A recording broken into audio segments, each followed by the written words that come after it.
Okay, this week we are talking about the power of positive thinking. So we're going to get all positive here. And in this video, I think what I'm mainly going to do is blow positive thinking out of the water. Okay, well, not really, because um, what most people mean by positive thinking is not really that. And so hopefully we can establish through right view what positive thinking actually is. And then we can begin to get on board with it, okay?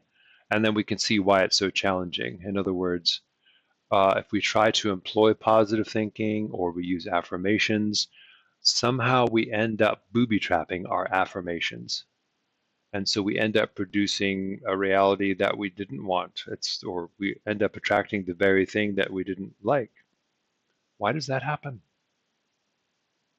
Should be obvious, I would think. It is kind of obvious, but I'm going to delve into why positive thinking doesn't work.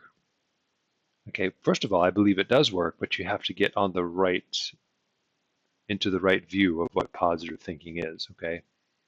All right. Here are some affirmations that will probably not work if we try to use them. I am a radiant being filled with light and love. I think I got that from a movie somewhere. And somehow you can tell maybe why that wouldn't necessarily work.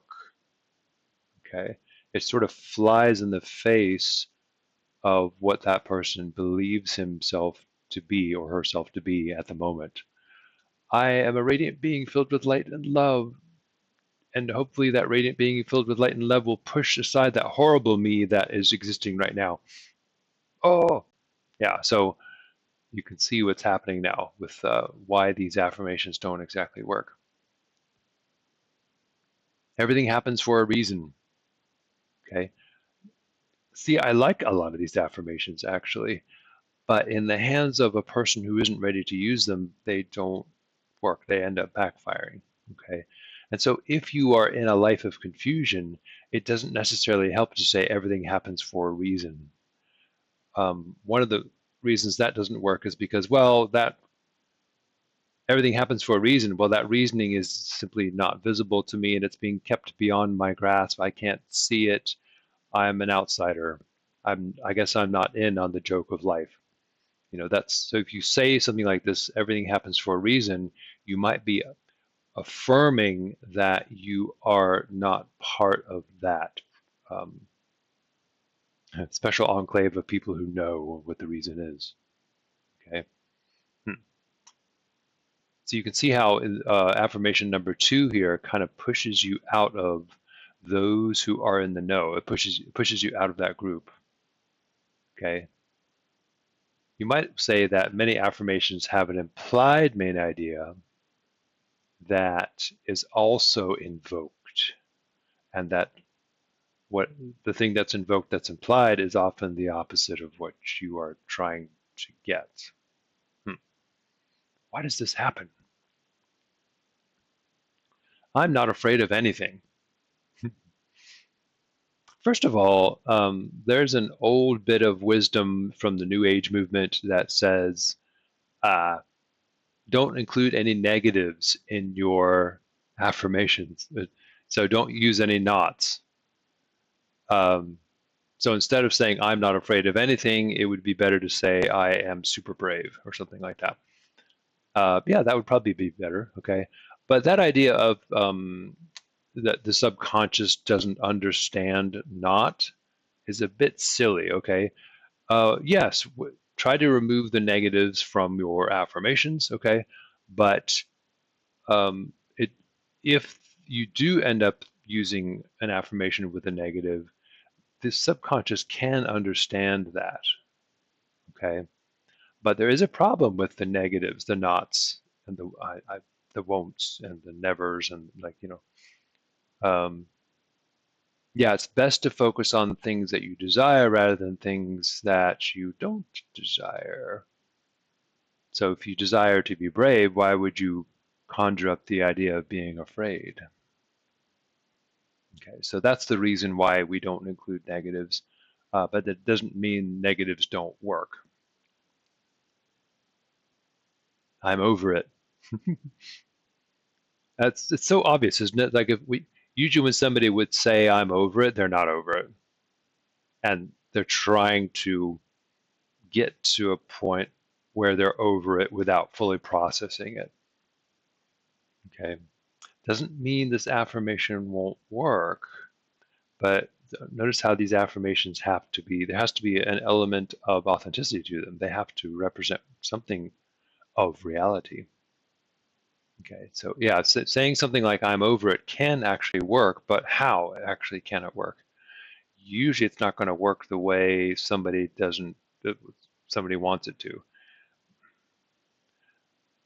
Mainly because there's a certain level of wisdom required in order to understand what it means to be over something, okay, or what it truly means to be not afraid, okay? Because is it possible if you have a body not to not be afraid of anything? What do you mean by that?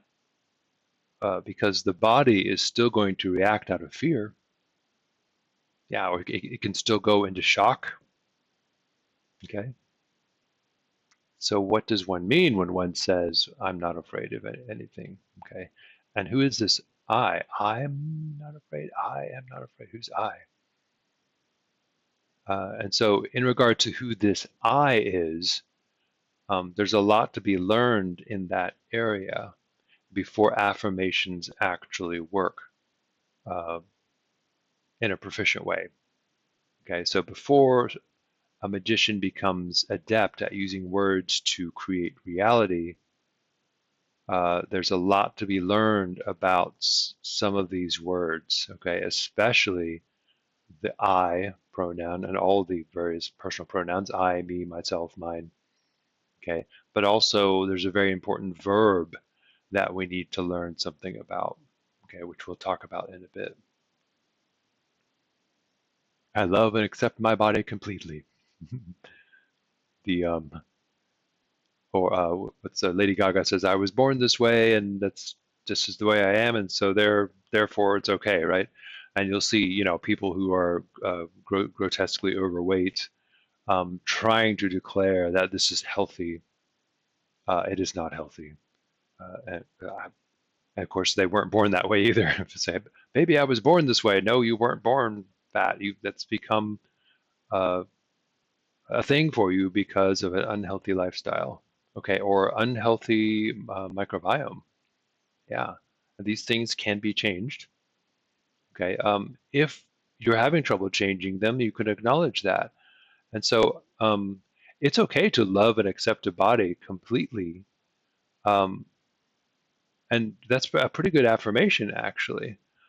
But uh, we need to get into the mindset of accepting that there's something unhealthy going on and say, oh, yes, in spite of the health problem here, I still love and accept everything that's happening right now, and I'm making positive changes, going forward to take care of myself and get into better shape or something like that. Um, so yeah, you can make other affirmations about what you would actually then do about the current state of your body, but it's still, even as you make those affirmations, you have to have a certain level of proficiency and wisdom in order to make those affirmations work for you, in order to reprogram your mind, reprogram reality, reprogram your behavior, reprogram your habits, uproot those behaviors and fears and subroutines that you don't want anymore, and establish the ones that you supposedly want to be happening. Okay. I am free of the need to smoke.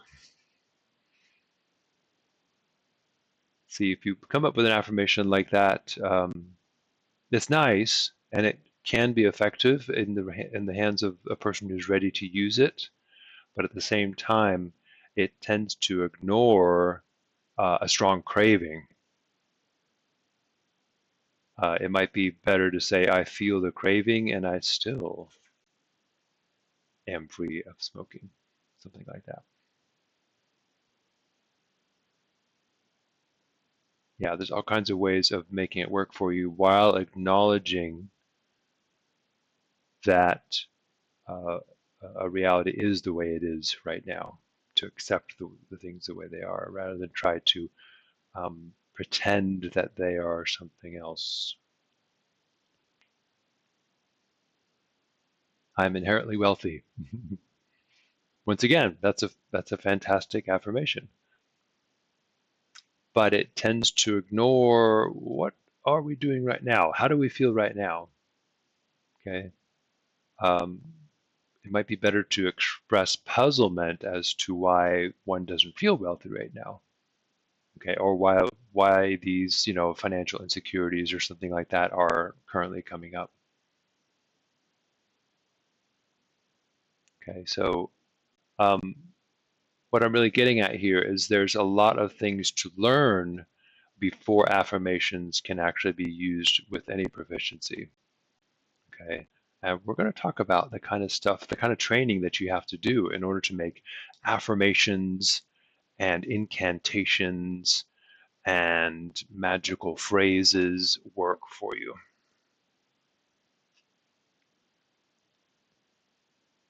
So positive thinking, what we think it is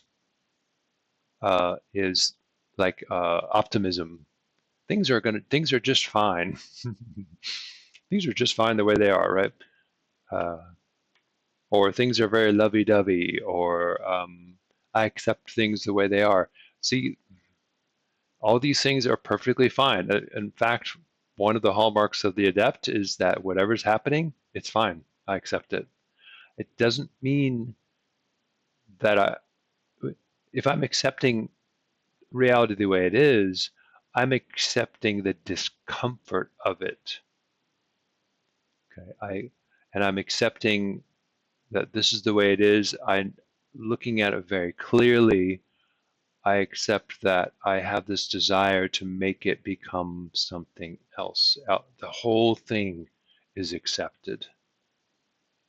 Okay, you're not just like, oh, I'm okay being overweight, right?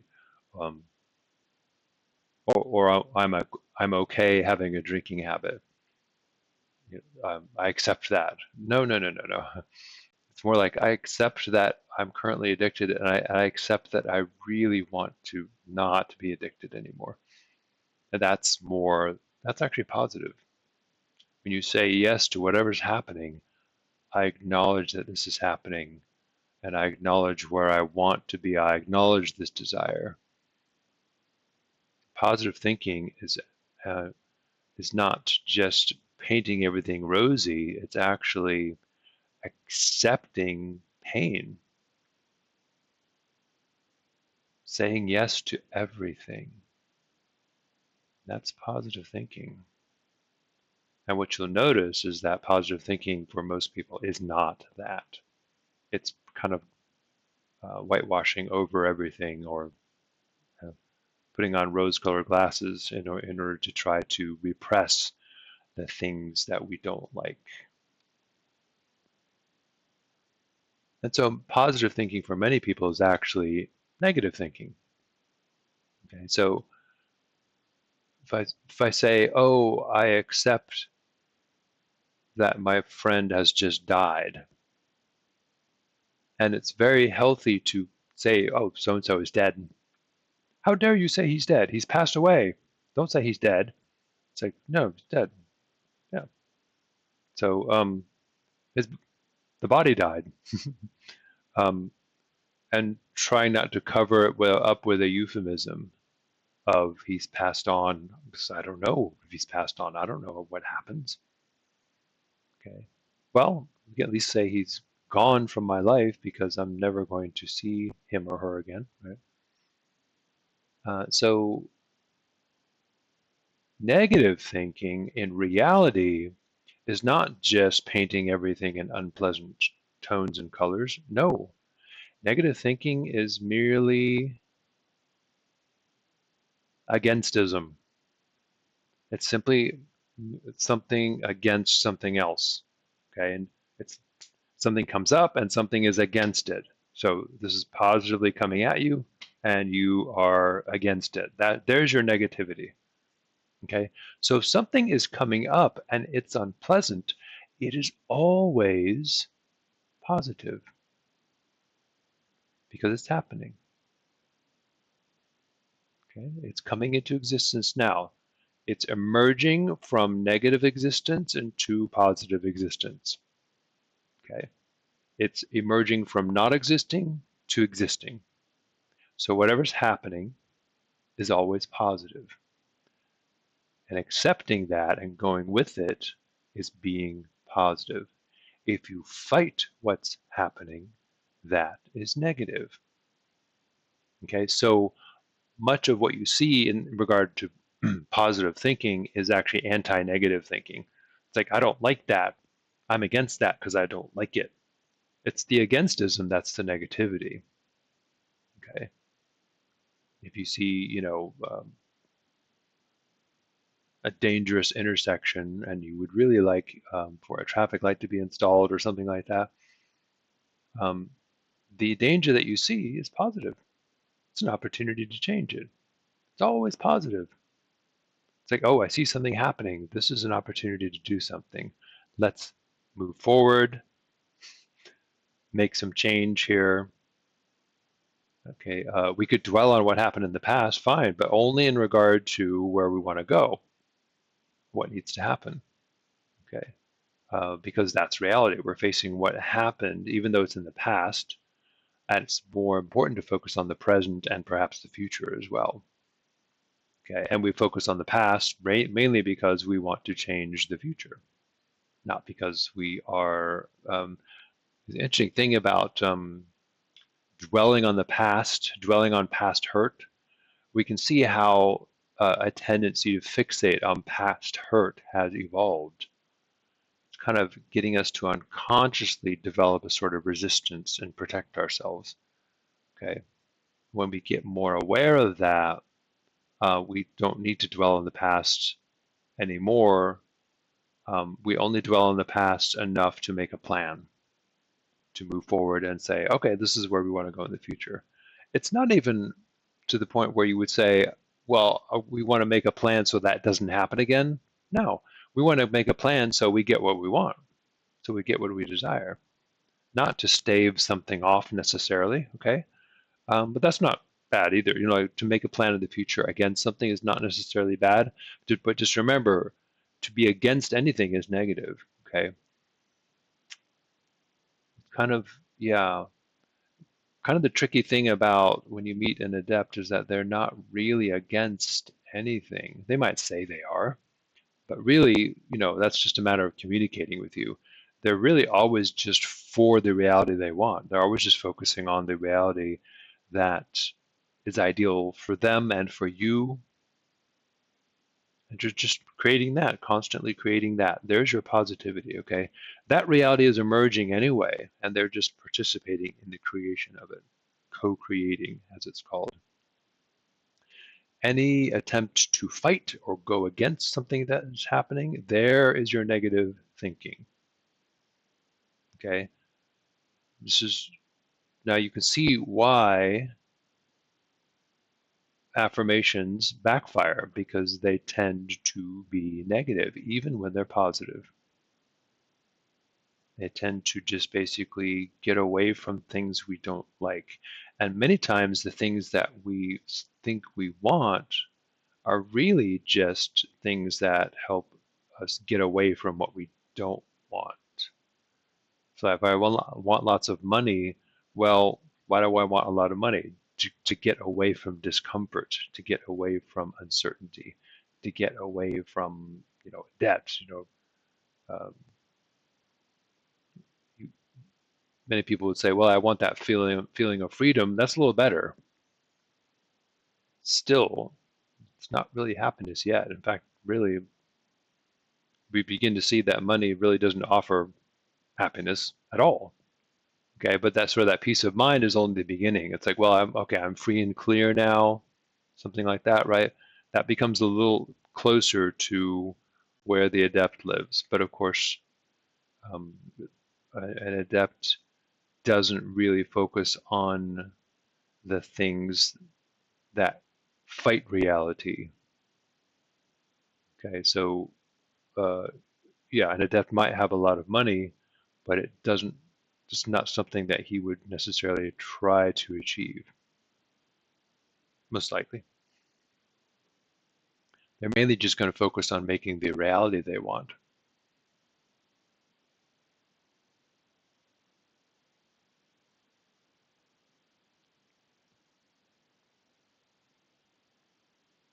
So toxic positivity is like againstism in disguise,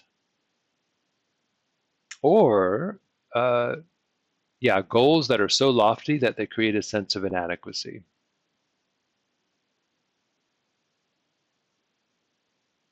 Yeah, I can be a gold medal winning, gold medal winning athlete, something like that.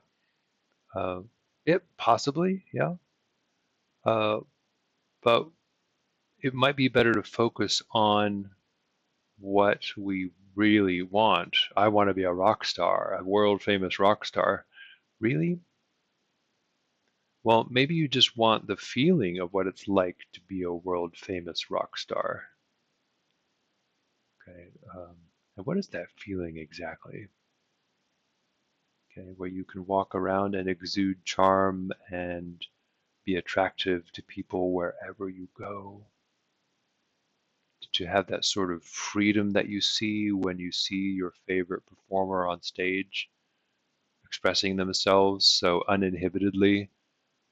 You want to be able to do that, don't you? That's what you really want.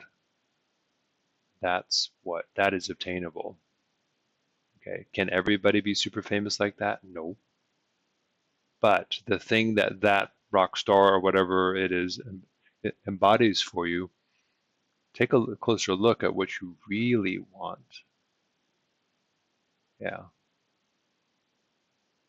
Being famous uh, is not that desirable anyway if you talk to famous people, especially super famous people. Like I think it was Madonna who once said, I wouldn't wish this fame upon anyone.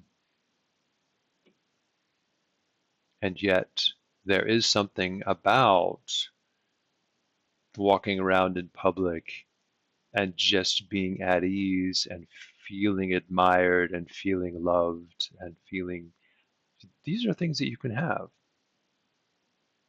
Okay, and this is the matter of developing that discernment. What do I really want? And so when I see something that I think I want, well, what is it I really want in that? Like you see this beautiful mansion. The reality of that mansion is a nightmare because it's too much to take care of. And yet, when you look at what's going on in that mansion, you're like, well, no, it gives me a sense of security, and there's a great deal of soulfulness. And so whatever it is you want about that particular atmosphere that you see there, it's like you can have that. You can make that now. And you make it in your more humble environment. It's like, oh, I can have this.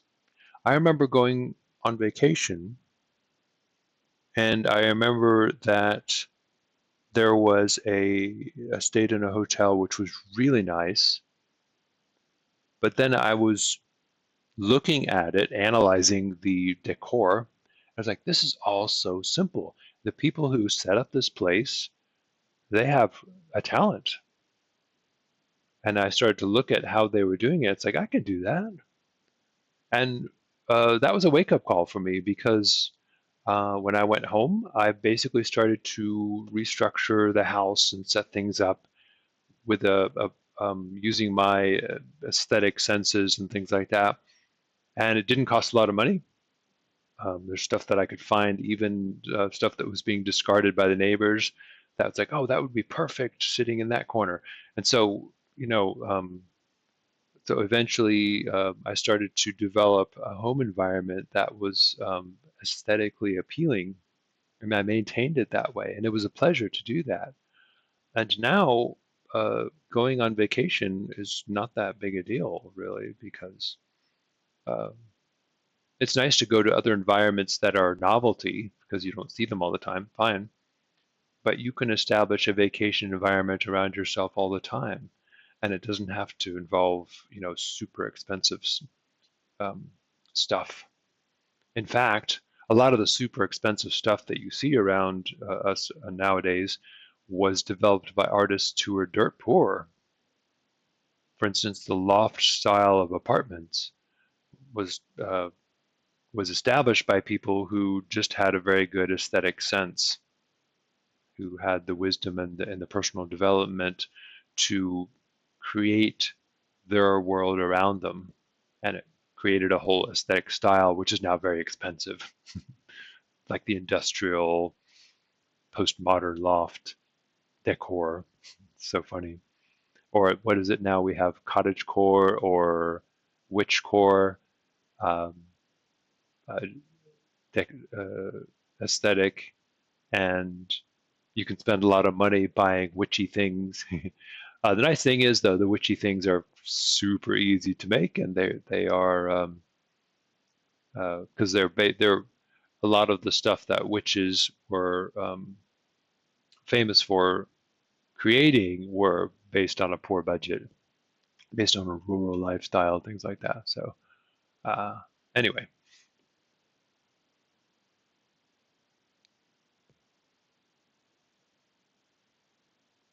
so if affirmations backfire on us and we always seem to be against what we don't want, how do we get out of that? How do we stop being against what we don't want? And even when we strive for things, what we're telling ourselves is that I don't have that. And that sense of inadequacy for not having that is now maintaining this sense of suffering and being inadequate. I'm not good enough. I'm not good enough. I'm not good enough. How do we just turn that off, make it go away? Well, one of the ways to do that is to notice the unsatisfactoriness. Okay, the fear of something coming to get you, like a debt collector, or or the unsatisfactoriness of not having something that you really want. Let's say not having a wife or something like that, right? Um, when that suffering comes up, it's best to be curious about it.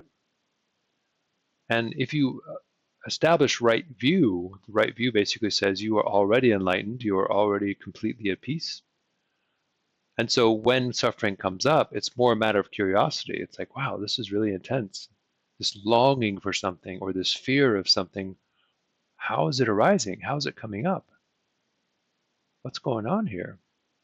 When you're aware of how these things work, then you don't get caught in the push and pull of them. Okay, and if you're not fighting something off, or if you're not um, bolstering a position of being in a position of lack, then you are free then truly to create the reality that you desire. Okay, ultimately what this means is being free of duality. Again, that sense of you and where you want to be sets a gap between you and it, this gap of inadequacy, okay?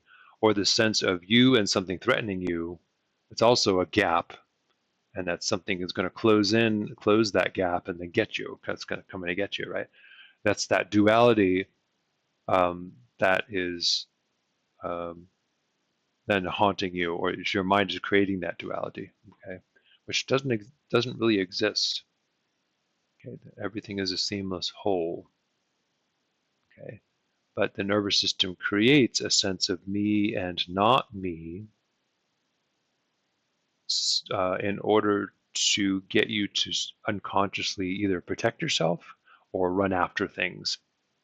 Okay, you can see how the sense of me and not me has evolved, because it then compulsively gets me to chase after things like food, or to run away from things that are scary and that I don't want. Okay, And the task then is to wake up from that duality and just see that it's not real. It's being generated by the nervous system in this sort of compulsive push and pull that we have evolved into. And now we have the opportunity to wake up from it. And when you are awake from that, then when you create your own incantations or affirmations or words that you use to sculpt reality, you won't do it in a way that's booby-trapped, so that it actually, instead of getting the reality that you want, it actually will reinforce the suffering, So um, an adept is someone who can create incantations that do not reinforce that sense of inadequacy or sense of threat. They basically only affirm what they want to be happening, what they truly want to be happening. And usually what that is to help someone else. Once that sense of inadequacy is gone, or once that sense of threat is gone, there isn't really any me anymore to worry about. And the only thing left to do is to help everybody, including yourself. It's just to be, just to always focus. There's the real positivity. Then you're always going with what's happening. It's like, oh, this is emerging now. Oh, let's make it as beautiful as possible. It's kind of like you're gardening now. Something starts to sprout, and it's like, whoa, let's see what we can do with this that's now happening. Okay.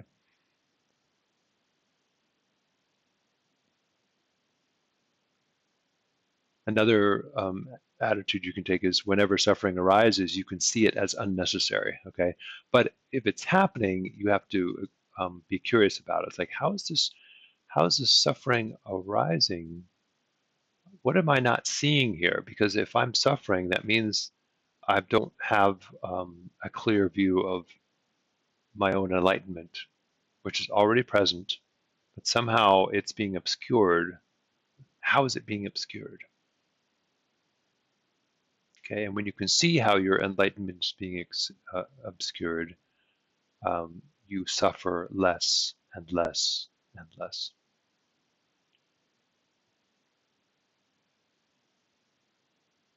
Another helpful attitude, in order to be truly positive, is to assume that there's meaning and purpose everywhere. Okay, even when there's confusion. Okay, so I can't see it now, but I know there's a reason for this, or there's a purpose for this. Okay, so it can be helpful to have the affirmation. There's a reason for everything. Okay, but you have to have the right view in order to make that affirmation work for you.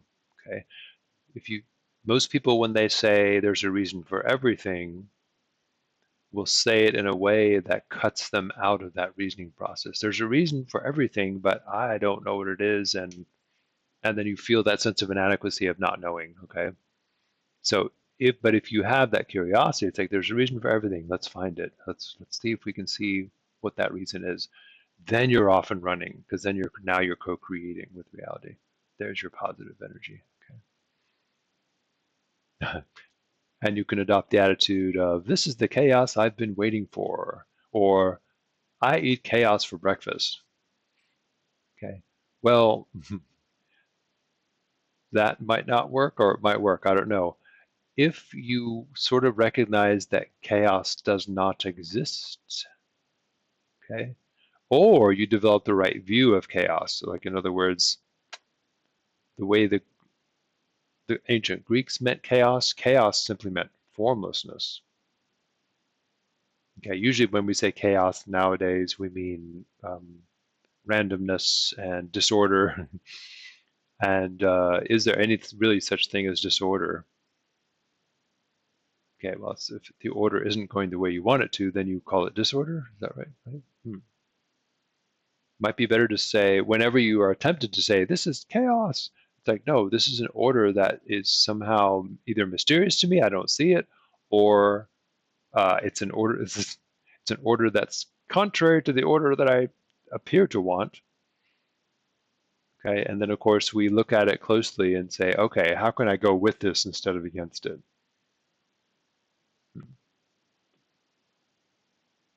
I can see this video might rub people the wrong way, because what I'm proposing is that the adept is someone who isn't against anything.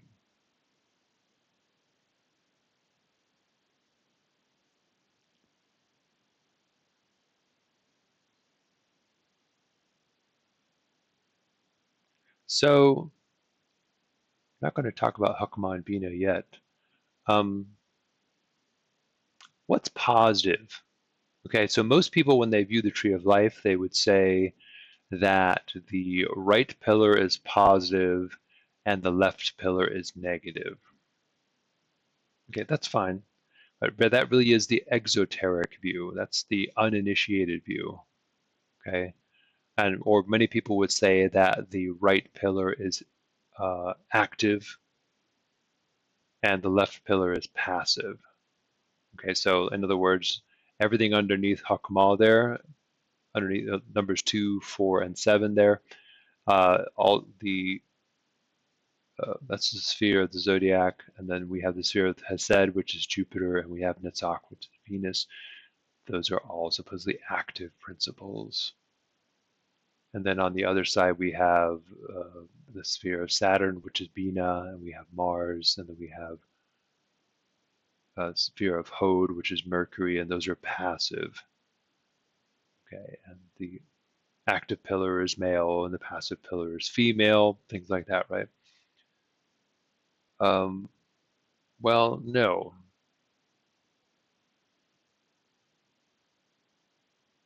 Both of the pillars are reactive. And the only truly active pillar is the central one. It's a new way of looking at it, okay, which is the initiated way of looking at it. Okay, so that right-hand pillar is somehow reacting.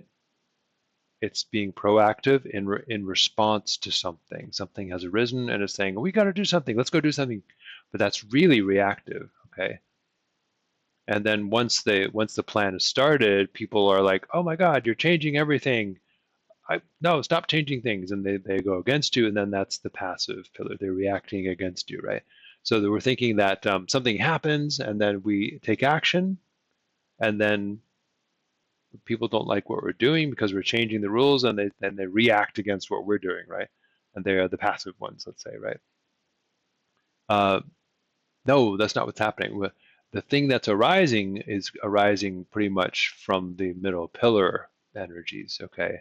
That's the truly active force there, okay? And the problem is when we think we're doing positive thinking, we are actually being reactive and probably negative. Something's happening. We must do something against it.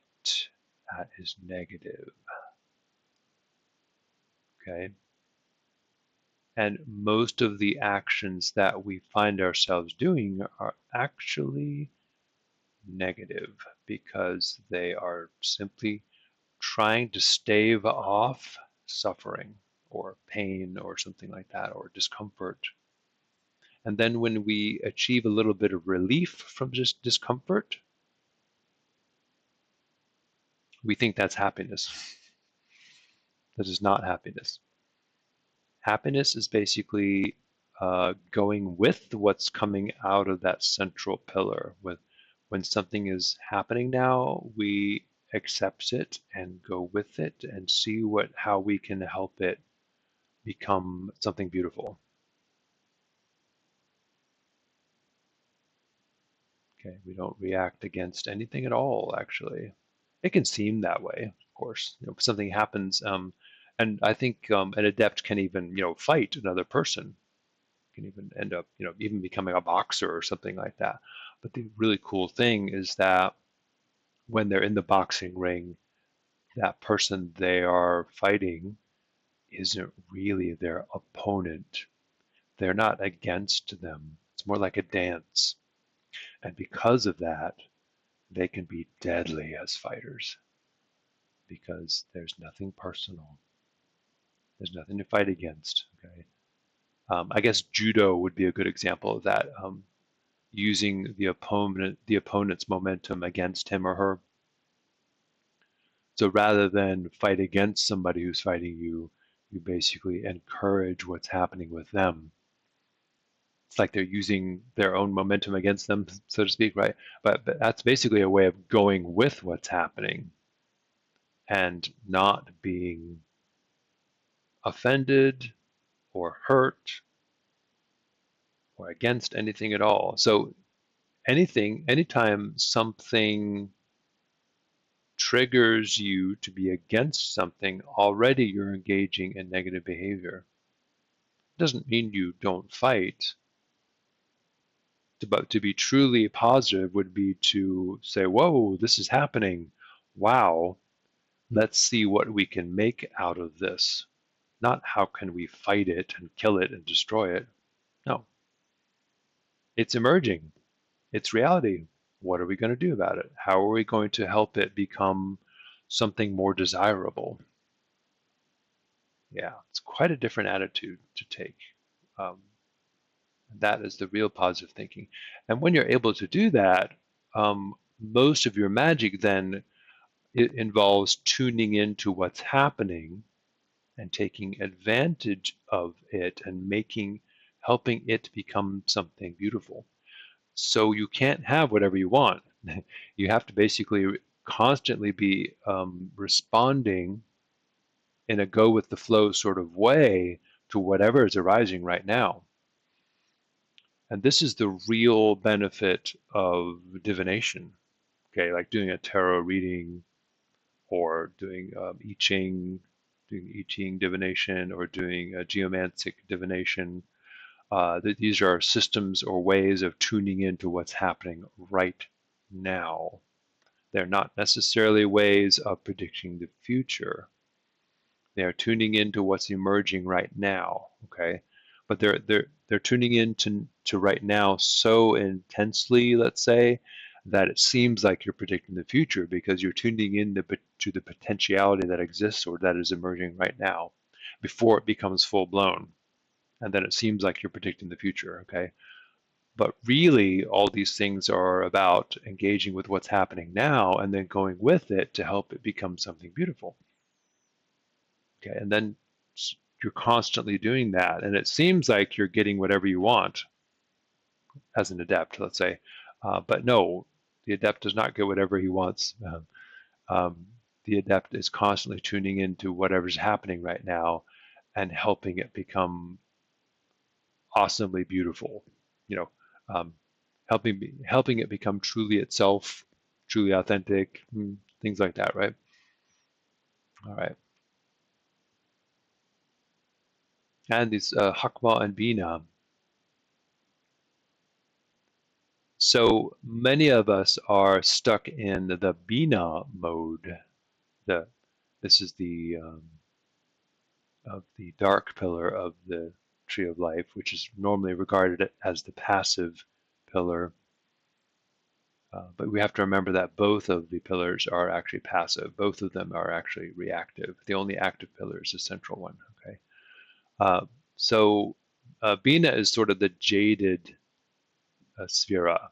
Bina is number 3 up there, and opposite of Bina is Hokmah. Opposite does not mean against, not necessarily. Okay, and so most of us are in a jaded state of mind where I've seen it all before. This is a pattern that keeps repeating itself. There's nothing new under the sun. There it is again. Oh, here we go again. More of the same, right? Okay, that's actually not true. Okay, it's impossible to ever relive the same experience again. Okay, and so there's another mindset, that of Hakma, which regards everything as fresh and new. Everything has emerged just from Kether just now. I've never seen this before. Even though I seem to have seen it many times before, no, this is the first time it's ever appeared in this way, in this particular instance, on this particular day. And everything is always new. And this is what's called beginner's mind. Okay, and then so with beginner's mind, um, everything is fresh with new possibilities. I've never seen this before. This is brand new. It's like, even though you've seen it before, there's a sense of surprise. Okay, when you combine Hokmah and Bina, then you get this sense of sort of understanding of what's happened before and the freshness of discovering something completely new and completely full of new possibilities. Combining these two together gives a sense of sort of surfing reality. Bina is normally regarded as the ocean, the great ocean. And Hokmah, you could say, is um, a captain who's sailing a boat on that ocean. Okay, and the captain finds himself in the ocean. It's like, wow, what is this? This is all new. And Bina is saying, no, no, I've been here before. This is a storm. A storm is coming up, but I've had hundreds of storms before. This is nothing new. And you're like, I've never seen this before. Let's see what we can do. But then, of course, the captain can tune into that knowledge of previous storms, and then, but find a way of riding better and better and better, and and all kinds of interesting stuff can come about. Okay, so when we get this sense of surfing reality, this is a combination of the jaded mindset that's seen it all before, and the beginner's mindset, where everything is just happening for the first time, always just happening for the first time. Everything is fresh and new constantly. Okay, and these two mindsets combined form wisdom and understanding. Yeah, and in the midst of them is the middle pillar, where that's simply where things are coming up. Things are emerging straight out of the void. One mindset sees them as patterns that have happened before. The other mindset sees them as completely new. Both of these mindsets are important, but most of us are stuck in the jaded mindset of Bina. Okay, and we need to develop more Hokmah, more beginner's mind. So how can we get to a point where affirmations and incantations actually do serve us to help us create a better reality? Okay, well, uh, it's important to abstain from doing affirmations for a while. Okay, because we want to get a handle on what our language is doing.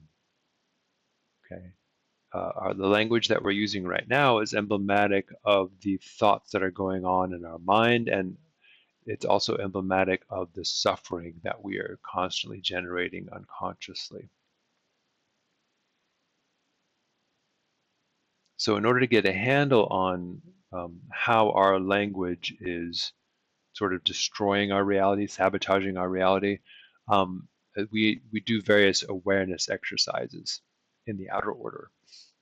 Okay, in the outer order, that's where we don't really do magic yet. We do lots of these awareness techniques to try to become a magician, to try to become a person who can use words to sculpt reality. Okay, so in order to learn that, we have to scrutinize the language. And one of those exercises we do in order to scrutinize the language is to do a no judgment exercise. It's quite simple.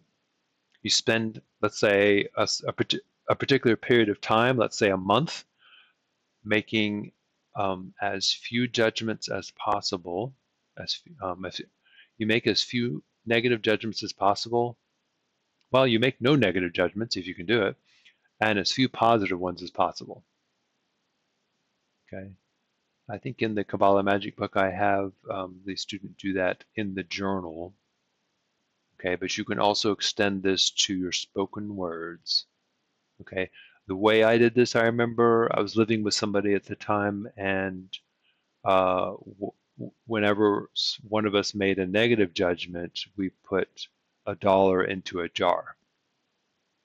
$1 was a lot back then too, and so we ended up like, with, $100 during the month or something like that. Uh, every time I made a negative judgment, I would put a tick mark, and then I would have to put $1 into the jar or something like that, right? Anytime I made a positive judgment, I would make another tick mark, but I wouldn't penalize myself for that. But both the negative and positive judgments were a bit of a problem. Okay. This was an amazing exercise eventually, because once it was over, every time I made a judgment, I was aware of how powerful it was, of how much it was defining what I thought my reality was. So it was a very important exercise to do. And another way of doing the no judgment exercise is to focus on E prime. And this is something that English professors do, English composition professors sometimes. They have their students write in E prime. Some of you know what that is probably. E prime essentially is avoiding the verb to be in any of its forms. Am, is, are, were, was, will be, has been, have been, had been. All of these, the verb to be in several languages takes many different shapes. It's a very slippery verb because it keeps changing. It's an irregular verb. But in E prime, you do not use it at all. Okay, very challenging to do in spoken word. Okay, easier to do in writing, of course, because you can simply edit it out.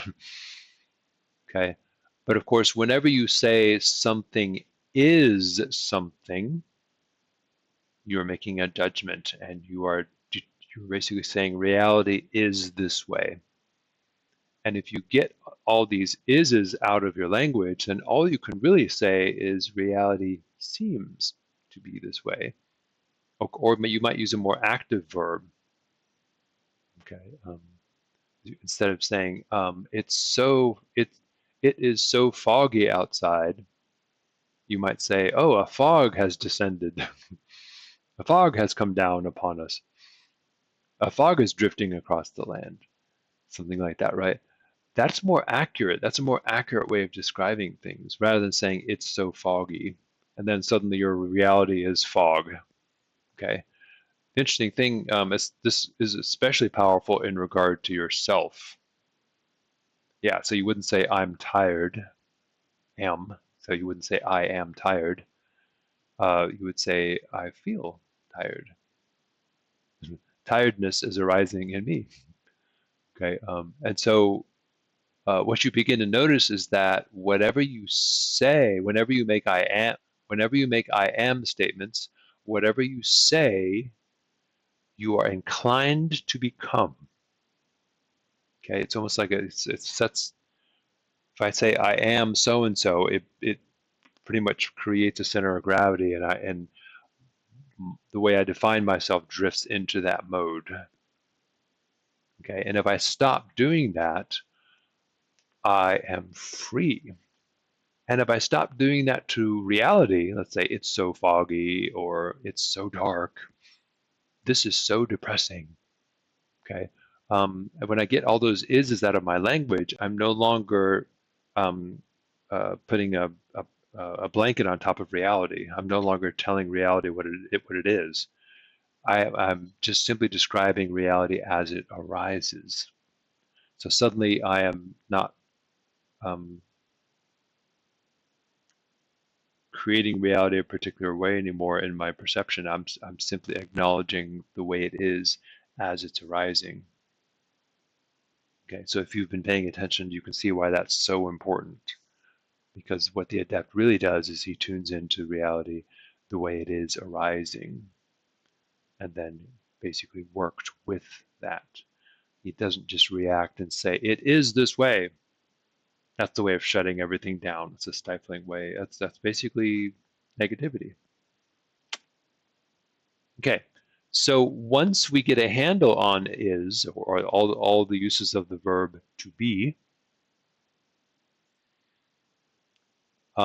it can be very fun and very powerful then to use the word to be to define things in a particular way, but you get wise about it.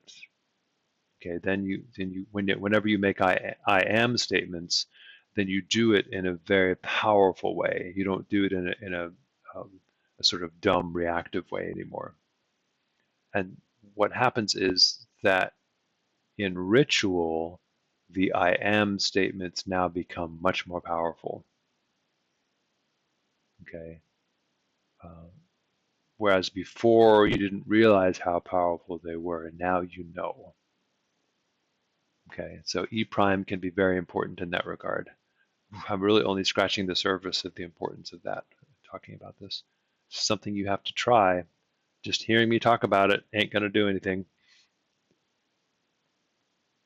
And of course, the no I exercise, that's also important. Okay, that is simply one of the ways of dissolving that duality that causes so much suffering for us. Okay, in order to be able to work with incantations and affirmations and positive thinking that's truly positive, you have to see through the duality that the nervous system creates. Okay, one of the ways of starting to see through it is to refuse to refer to yourself with the personal pronoun. And now, interesting thing is the personal pronoun also changes. It's very tricky, just like the verb to be takes all these different forms: is, am, are, was, were, will be, has been, have been, etc. Um, the the pronoun I takes many different forms as well. I, uh, me, myself, mine. Okay, so not using that can also be pretty challenging. I think it's a little bit easier than E prime. E prime is pretty difficult. But you can get good at E prime relatively quickly because the verb to be is something you can develop a sense for. And you can also get a sense for the personal pronoun as well. Okay. Some people avoid using the personal pronoun by writing emails or things like that. They refer to themselves in the third person. It's a bit strange for the person you're talking to. Okay. Another way of doing that is simply removing it. You wouldn't say, I saw your email yesterday. You could just say, saw your email yesterday. Okay, that's one way of saying, seeing your email happened yesterday. So you're not really saying that I saw the email. There isn't really a you anyway. There's just the seeing that's happening. Okay, so you could just say, saw your email yesterday. Okay, and just leave the I out of it. That already has a pretty profound effect. Okay? So we refrain from using the personal pronoun so that we dissolve the sense of duality, and so we can see reality more clearly, or clear seeing of reality arises. And with that clear seeing, then there comes the ability to use affirmations, incantations, and positive thinking in a truly positive, go with the flow of reality sort of way.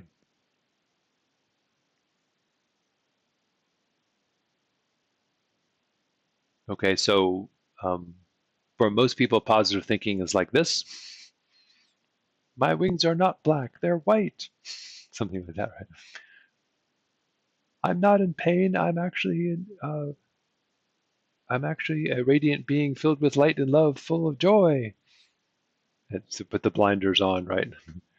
When really it might be better to adopt the reality. It's like, no, no, no, I'm just going to adopt positive thinking. This is what I really look like. I I have lots of contrivances all around me. I have all these tools that I'm working with. I have this tool of positive thinking, okay, or I have these affirmation tools, these incantation tools. I have all these, bits of technology that I use as a human being. They're not me, okay, uh, and uh, and there's really not much to me actually. perhaps I'm just all just technology. There really isn't anything there other than the technology that keeps arising, all these innovations that keep coming up.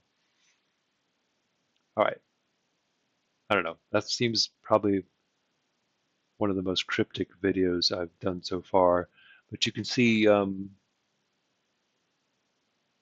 there isn't much to being the adept. It's simply somebody who has dissolved that sense of duality, and it's somebody who has discovered the true positive thinking.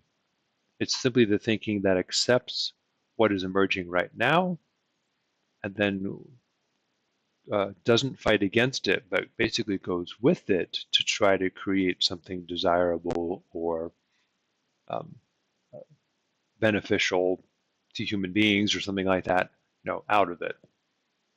Okay. And the ability to do that makes you seem very powerful, makes you seem like you are casting spells to get what you want. But what you are doing in reality is acknowledging what's happening and then shaping it and defining it in ways that are helpful.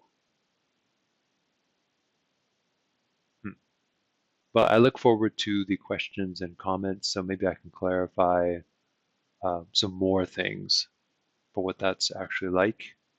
Uh, but one of the most important things I've said today is that in order to get into that sort of beginner's mind state of Hakma, there's training to be done. And a lot of that can be done with the language, because language is pretty much uh, a lever that goes right into the thoughts, and the thoughts are all pretty much dualistic scenarios. And it's that duality that needs to be seen through in order to really begin to work magically with reality, not against it.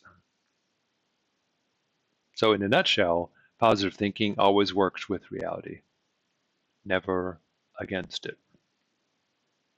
All right, until next time.